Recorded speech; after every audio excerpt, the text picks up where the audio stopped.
அவர் மகனை ராஜாவை இது பண்ணிட்டு அவர் சொல்கிறாரு, இப்போ உனக்கு பெரிய நாடு இருக்கு, இப்போ ரொம்ப சந்தோஷமாக இருக்க, எப்பவுமே அப்படி இருக்கன்னு நினைக்காத. ஒரு நாள் வாழ்க்கையில் வரும், நீ தனியாக இருப்ப, யாருமே உன் கூட இருக்க மாட்டாங்க, நம்ம செத்துடலான்னு உனக்கு தோணும்.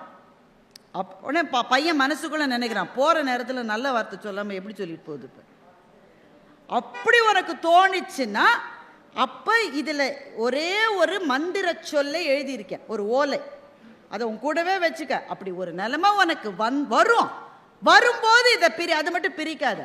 பையன் அதை வாங்கி தன்னுடைய உடைவாள் இருக்குல்ல, அந்த உடைவாளனுடைய உரையிலேயே வச்சுக்கிறார். அது பிரிக்க வேண்டிய அவசியமே வரல. என்ன பெரிய அரசர், என்ன இப்படி திரும்பினா 10 பேர் கீழே விழறான், இந்த பக்கம் திரும்பினா 10 பேர் கீழே விழறான், என்ன செல்வாக்கு. ஆனால் அப்பா சொன்ன அந்த நாள் வந்தது, விரோதிகள் எல்லாம் சூழ்ந்துட்டாங்க, நண்பர்கள் எல்லாரும் கைவிட்டுட்டாங்க. ஓடினான், வாழ்க்கையின் ஓரத்துக்கே ஓடினான். ஒரு குகையில தன்னந்தனியா மாட்டிக்கிட்டான். அப்போ ஒரு மலைப்பாம்பு அவனை சுத்தி வளைச்சுது.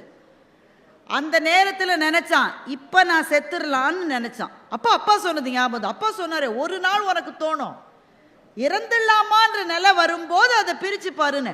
கஷ்டப்பட்டு அந்த பதம் உடைவாள் இருக்கு, அதுல இருந்த உரையிலேருந்து அதை எடுத்துட்டான். மலைப்பாம்பு நெருக்குது, இருந்தாலும் கஷ்டப்பட்டு எடுத்துட்டான். இதுல என்ன ஒரு சொல், என்ன மந்திர சொல் பிரிச்சு பார்த்தான். அப்பா அந்த ஒரு சொல்லே 3 முறை அவங்க அப்பா எழுதியிருந்தாரு. அந்த சொல் என்ன தெரியுமா? செயல், செயல், செயல். 3 அது ஒரு சொல்லு தான். ஆக்ட், பேசிக்கிட்டே இருக்காத. வார்த்தைகளில் உன்னுடைய வாழ்க்கையை விரயம் செய்வதை விட செயலிலே இறங்கு என்பதுதான் அந்த மந்திர சொல். செயல் என்கின்ற அந்த ஒன்றை பார்த்த உடனேயே செயல்பட வேண்டும் என்ற உத்வேகம் வந்தது. அப்ப அந்த உடைவாளை எடுத்துட்டான். இந்த மலைப்பாம்பை சத்து சத்து சத்துன்னு 10 தடவை குத்தி நான் தனியா போயிருச்சு. அப்படியே எழுந்து ஓடினான்.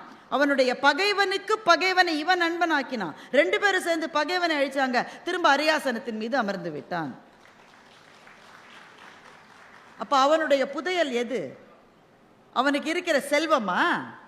அவனுக்கு இருந்த படை வீரர்களா? இல்லை, அவனுக்கு கிடைத்த ஒரு வார்த்தை தான் அவனுக்கான புதையல். அப்போ ஒரு வார்த்தையிலிருந்து ஒரு புதையல் கிடைக்கலாம், ஒரு வாசகத்திலிருந்து ஒரு புதையல் கிடைக்க முடியுமா?